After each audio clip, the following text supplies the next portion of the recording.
सर्वांनी आपल्या घरावरती झेंड्याची घोडी कोणी कोणी उभारली, बोटं वर करा. बाबा तुम्ही झेंड्याची घोडी उभारली, उभे राहा तुम्ही. सर्वांनी टाळ्या वाजवा. फक्त भगवा झेंडा आम्हाला शिवजयंतीलाच दिसतो, कारण ज्यांच्या ज्यांच्या पायात चपला आहे ना त्यांनी धर्म संस्कृतीचं पालन करा. चपला काढून ठेवा, फार मोठे आहेत तुम्ही देवापेक्षा. काही सुसूत्रता आहे, आपण धर्म आचरण करणं हे प्रत्येकाचं परम कर्तव्य आहे.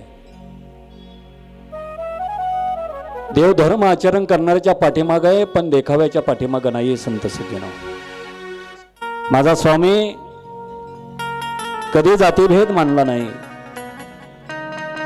असे माझे स्वामी आहेत. म्हणून आपण ज्या स्वामींची कथा श्रुत करण्यासाठी आलो आहोत ना, बसा बाबा खाली. काल जो दिवस होता आपला काळा दिवस आहे, आणि सुरुवात करताना मला त्याचा नामोल्लेख करणं गरजेचं आहे. फार ज्यांच्या अस्तित्वामुळे तुम्ही आम्ही आहोत, ह्या धर्मी मातेवर बसलो ना संत सज्जनो, माता भगिनी, माझ्या जिजाऊ, माझ्या असणाऱ्या मुक्ताई, माझ्या जनाई, एवढं म्हटल्यावरती डोक्यावर पदर घ्यायला काय हरकत नाही.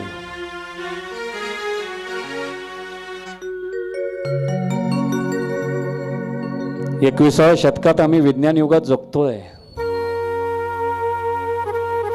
मोबाईल सर्वांनी बाजूला ठेवा. तूच माझा संगती झाला तो आता. खरं संगती करायचं झालं ना, संध्याकाळी झोपताना म्हणावं, स्वामी आजचा दिवस दाखवला रे बाबा. विश्रांती घेत असताना तू माऊली, तू कृपाळू, तू दया माऊली आहे बाबा.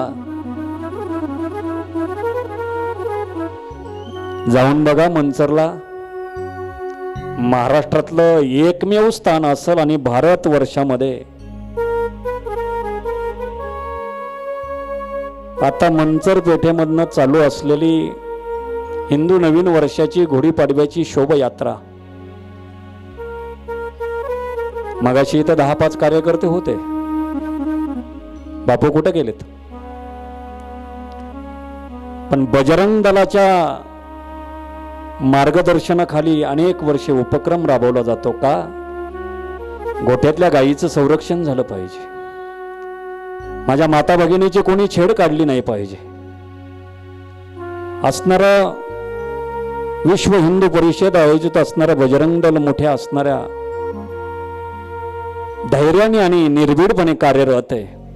सर्वांनी मंचरच्या बजरंग दलासाठी टाळ्या वाजवा. कारण जा हत्ती आणलेत, घोडे आणलेत, आणि तो शोभ यात्रेचा असणारा देखावा पाहण्यासारखा आहे. आणि आम्ही आज घरात बसून काही मोबाईलला पाहतात. जा कधी कधी तुम्ही मंचरच्या परगण्यामध्ये 12 वाजेपर्यंत ती शोभायात्रा चालू असते. फटाक्याची आतिषबाजी. गर्व से कहो हम हिंदू है. आम्हाला हिंदू असण्याचा अभिमान पाहिजे. ज्या राष्ट्रात तुम्ही आम्ही जन्माला आलो त्या राष्ट्राचं नाव आहे हिंदुस्थान. हिंदुस्थानामध्ये जातीभेदीला असणारा थारा नसला तरी चालेल, पण मला एकच सांगायचंय, अंतकरणातून फक्त आणि फक्त छत्रपती शिवराय आणि माझे शंभूराजे वघळा आपलं जीवन नरक बनलं असतं. आम्हाला गोठ्यातल्या गायीची तमा आहे का नाही माहित नाही, आमच्या घरातल्या मायेची तमा आहे का नाही माहित नाही. आम्ही फक्त आणि फक्त स्टेटससाठी आणि फक्त शुभेच्छा देण्यासाठी फक्त असणारे वर्ष साजरे करतो का? इथून पुढे गुढीपाडव्याच्या शुभ मुहूर्तावरती तुम्हाला वारकरी संप्रदायाच्या कथा व्यासमंचाच्या वरनं जाहीर असणारी विनंती करतो, बाबांनो, गुढीपाडवा साजरा करायचा असेल तर आपल्या घरावरती भगवा झेंडा फडकवणं म्हणजे आपलं अस्तित्व टिकवणं आहे. लक्षात. म्हणून छत्रपती शिवाजीराजे नसते तर आमचं जीवन सुद्धा नसतं. अभिमान आहे आम्हाला आमच्या मातीचा, अभिमान आहे आम्हाला राष्ट्रमाता जिजाऊंचा, अभिमान आहे आम्हाला छत्रपती शिवरायांचा, अभिमान आहे धर्मवीर युवराज शंभूराजांचा. म्हणूनच अभिमान आहे आम्हाला आम्ही हिंदू असल्याचा, आम्ही हिंदू असल्याचा. आणि असा असणारा शोभवर्णनीय लोक कल्याणकारी जाणता राजा महाराष्ट्रात जन्माला आला.